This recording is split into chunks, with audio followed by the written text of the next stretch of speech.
Good morning, colleagues. It is my privilege to welcome President Ramaphosa and Minister Patel, even though it is virtual today, to participate in this very important event in the life of Proudly South Africa. I also want to acknowledge the members of the Proudly South African Board, especially for the extensive support and active participation in the work we are doing. And then, as the leader of the staff, the CEO, Mr. Eustace Mashimbe, and all the staff members of Proudly South Africa. Ladies and gentlemen, welcome to this, the 10th Bi-Local Summit. It is the second time that we hold the Bi-Local Summit virtually. We are greatly encouraged by the large number of participants in this event. Also, last year, we have seen very good participation in this event with people joining us around the country. Yesterday, we had a very good session, primarily looking at small business development and the importance of small businesses and the role that they play in building the local economy, in building the South African economy, and building the livelihoods of many people that work within those organizations. So we're looking forward to an exciting program today. Also, in this summit, we have more than 100 exhibitors displaying their products and services in the virtual space. And as we focus on the theme for this year, reset, rebuild, recover, we remember the devastating effect the COVID pandemic had on us as a people, as families, as a country. Often when we talk about the pandemic, we give you wonderful economic analysis, and the economist in me want to do that. But let us remember the suffering many families have gone through and how it's devastated their fabric and the pain that it's caused with losing loved ones, losing jobs, losing the way of existence. And even as we think about the last 2 years, how this pandemic has changed the way in which we live, the way in which we have to work. And now, as we face the devastation, the way in which we rebuild and the way in which we recover from this devastation. Proudly South Africa, since its inception, has been focused on the triple challenge of poverty, inequality, and unemployment. And this challenge has become even more severe over the last 2 years. Everything has gone worse than what we've ever been. Therefore, this theme of reset, rebuild, and recover is a really important part in our work going forward. Because as we get out of this period, we cannot do business as usual. We cannot continue in the way we operated before the last 2 years. There are 3 important planks for the Proudly South African campaign. The first plank is to appeal to consumers. And you've seen many of our campaigns on television, in print, on the social media, our radio campaigns, our Friday events with celebrities who has all bought into this campaign. And what we're asking consumers is a simple question. When you go to the shop and you buy, check out for 2 things. One, look at the product and see if the proudly South African label is on it. The second thing we're asking you is look at the label and see the origin of where this product was made. So if you want to support jobs in South Africa, that label should say made in South Africa. If you want to support jobs anywhere else, then that label may say made in China. So it's really important that consumers buy into this. And for this reason, when companies sign up with Proudly South African as a member, there are 4 questions we ask those companies. What percentage of your inputs are made locally? Secondly, do you have a quality program? Because we don't want to sell consumers thought with less than perfect quality. Thirdly, are you treating the people in your organization well? And fourthly, are you concerned about the environment? And when Proudly South African members can answer yes to those 4 questions, we feel encouraged to allow our logo to sit on their products. And we're really grateful for the more than 2,600 companies that have now heeded this call and joined Proudly South Africa. We really want to say thank you to our membership in Proudly South Africa. The second thing we do, and the second focus of our campaign, is to work with the private sector and encourage them in their procurement, which is very significant, to buy local. And later on today, you will hear some of those companies talk about the commitments they have made to buy local. Also in the afternoon, you will hear a discussion about the furniture sector, again demonstrating the work we do in that area. And we're particularly thankful for the Department of Trade, Industry and Competition for the work they're doing in developing the master plans and the space they have given to Proudly South Africa to participate in that process. In particular, we want to thank the Minister for driving that process. But we're asking the private sector, the private companies, when you buy, when you procure, please consider whether you can procure that product from local resources. The third area of our campaign is focused on the public sector. And in the public sector, we have the program of designation that was introduced by the Department of Trade, Industry and Competition. And government has committed that the products in that designation will be sourced from local companies. And we're very encouraged with the progress government is making in this area. And we will continue to monitor the progress we're making with this area of our work. Another part of our program with our members is to link especially our smaller members, the small and medium-sized companies, with the larger members.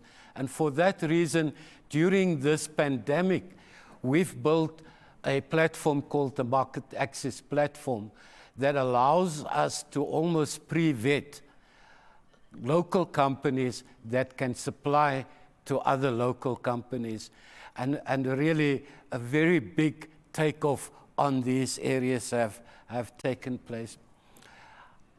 I'm tempted to go on and on because buying local is not just a passion, a driving force for us. It is about the revival of our economy. It is about revival of jobs within our economy. It is also about being able to satisfy the needs of our consumers with high quality products manufactured and produced in South Africa. So with those words, I want to welcome you to a very important day in the year for us. This is our flagship event. And it is my privilege now to introduce Minister Ebrahim Patel. Minister Patel is a good friend and colleague, comrade that I have worked with over many years. In the 80s, in fact, from the late 70s, both of us were working in the trade union movement. And Minister Patel is leading an important part of government's initiative in rebuilding this economy. And I want to welcome him to address you now. Thank you very much.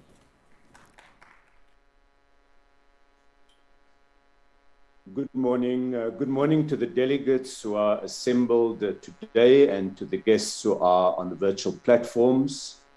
I'd like to start by greeting Howard Gabriels, the chairperson of Proudly South Africa. And Howard, under your leadership, you've ably steered Proudly South African to be able to take on this important responsibility of driving the messaging about buying local. I'd like also to greet the CEO and the staff, Eustace Bashimbi, the business leaders and representatives who are present, the labor leaders and delegates, and everybody, in fact, who have joined us today.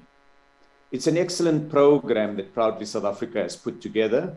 Yesterday and for the rest of this period, I see an enormous focus on showcasing our successes.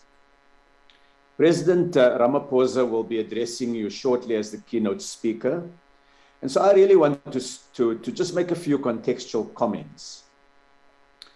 And by way of situating the localization campaign, you may recall that in 2019, at the start of the sixth administration, the president gave the inaugural State of the Nation address in Parliament.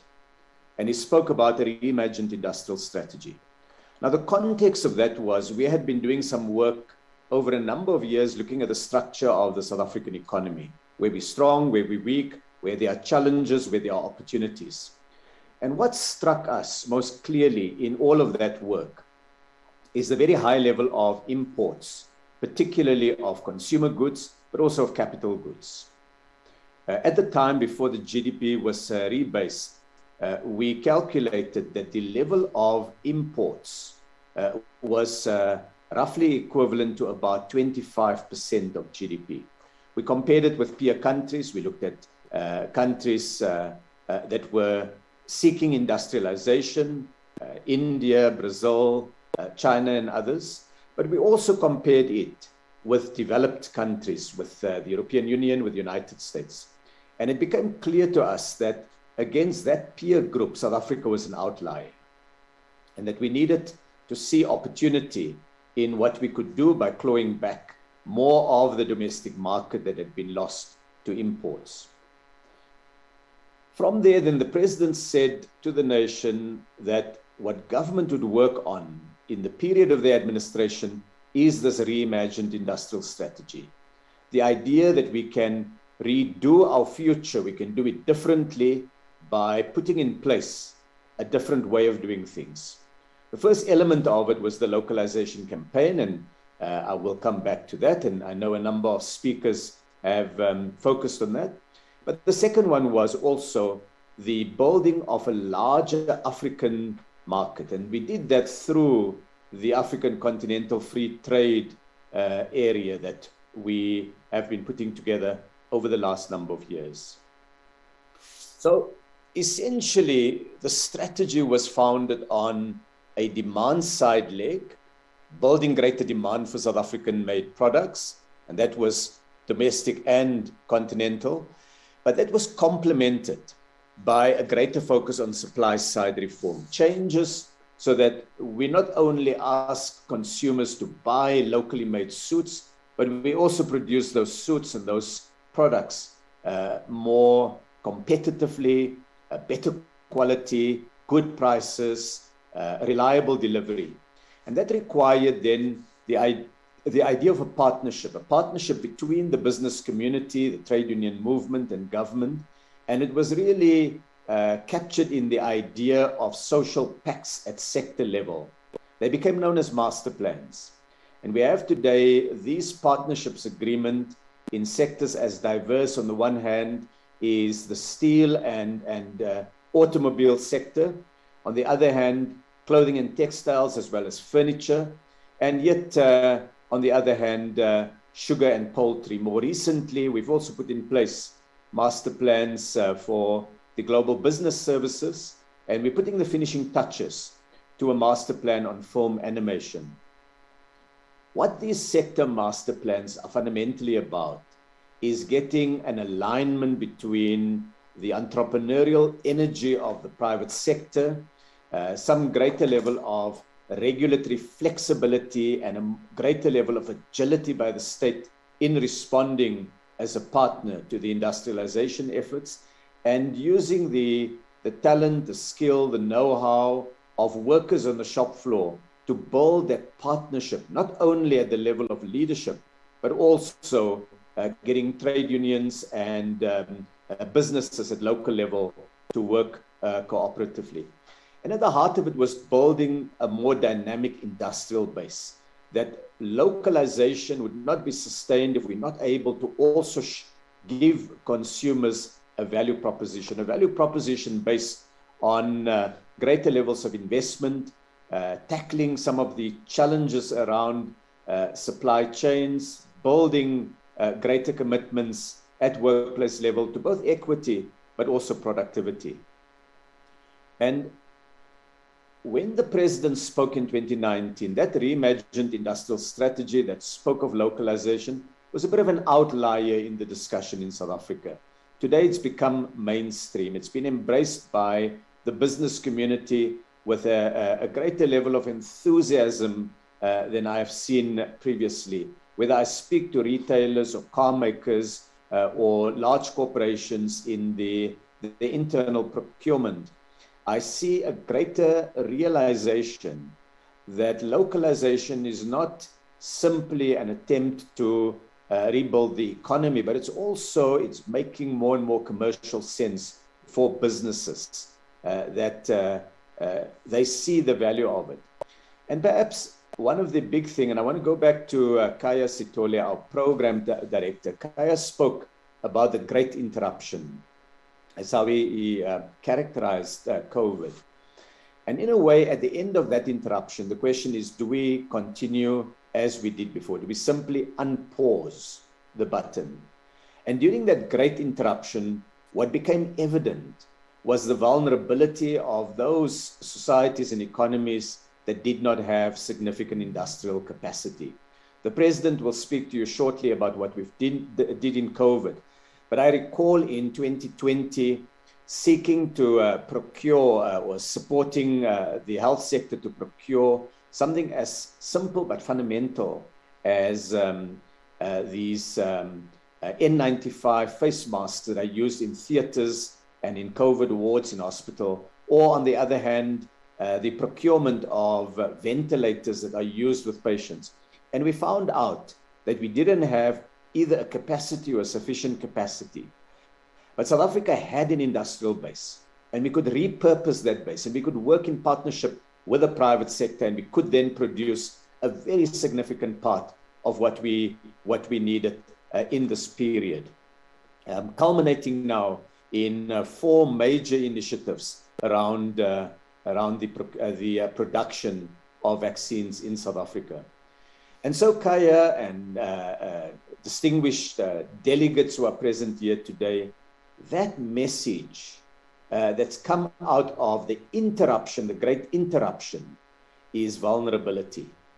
And as we rebuild, as we reset, rebuild, and recover, it's about building greater resilience in our supply lines. We've seen now the world has gone, on the one hand, from a pandemic to war in Europe and We are in an age of the great uncertainty that what globalization has done is connected societies and economies in ways that could not have been considered 50 years ago.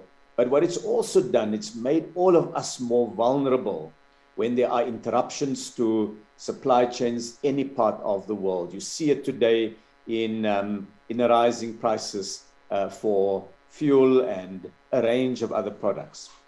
And so the localization campaign is about building greater resilience in our supply chains.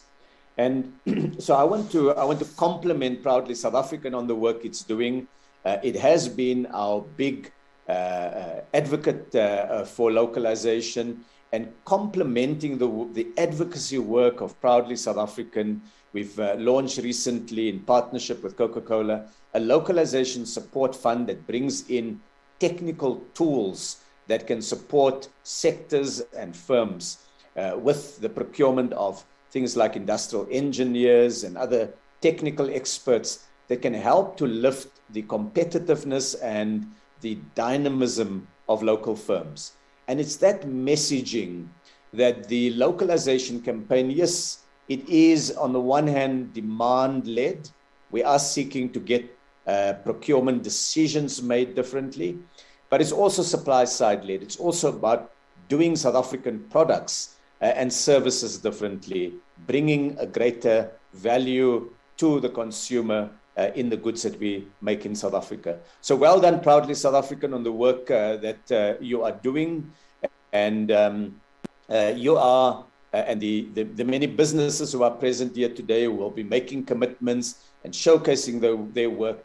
They're taking that concept of the president, a reimagined industrial strategy, and they're giving effect to it at local level. And so while the localization campaign is about clawing back more of the South African market we've lost, it's also saying that as you build that capability, you begin to export so that we don't limit ourselves only to the domestic market.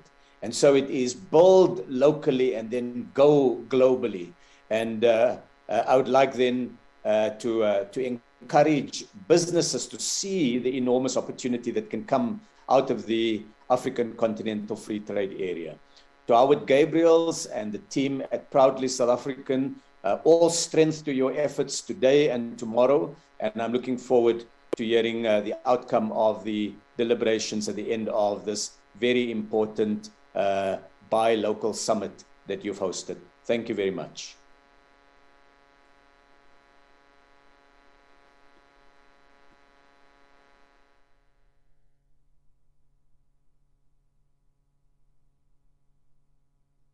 Program Director, honored guests, and ladies and gentlemen. It is my pleasure to address this summit at a time when the buy local message is more important than ever. The economic damage caused by COVID-19 pandemic has placed even greater demands on our economy to provide employment and livelihood opportunities. The pandemic has both exposed the fragility of global supply chains and revealed the great capacity we have here in South Africa for innovation and adaptation in manufacturing. In the space of just 2 years, through collaboration and out of necessity, we managed to build local production capability in ventilators, hand sanitizers, medical-grade face masks, and gloves, as well as vaccines and therapeutic drugs and anesthetics. Not only did we produce these goods to meet local demands, but also to meet the needs of other countries on the continent where we've started exporting to. Local production is important because it encourages national pride in the goods, services, and products that are made on our own home soil. It supports the growth of small businesses and the expansion of larger firms. It creates employment and sustains livelihoods. Local production supports our manufacturing sector, It enables us to build much needed infrastructure and improve our services. As our country's official localization campaign, Proudly South Africa, whose badge I am wearing, continues to fly our flag here and abroad, we all feel a great sense of pride seeing the Made in South Africa label on products in other countries. It is even more encouraging to see them on shelves and in factories here at home. Besides the vast array of products on supermarket shelves that are locally produced, South Africa is a producer of goods and services in agriculture and agro-processing, clothing, textiles, automotive, furniture, medical equipment, and pharmaceuticals, to name just but a few. A growing local market enables producers to expand and to start exploring export opportunities in other markets. We manufacture many of the vehicles that are exported to the rest of the world. The BMW X3, just like the Ford Ranger and the Mercedes-Benz C-Class, is manufactured and assembled here in South Africa. The employment value chain in this sector is enormous, from the factory to dealerships, the components and spare parts manufacturing, after-sales service, mechanics, and sales personnel. The output of our creative industries is also extensive.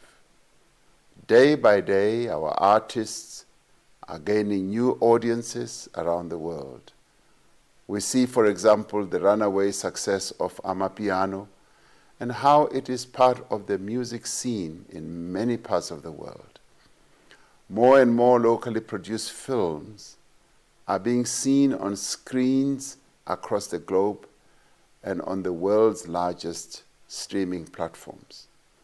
Whether it's in music, literature, art, or fashion, South Africans are setting trends both locally and beyond our borders. Our message at this annual summit and expo is that whether we are individuals or businesses, we can and we should all choose to buy local.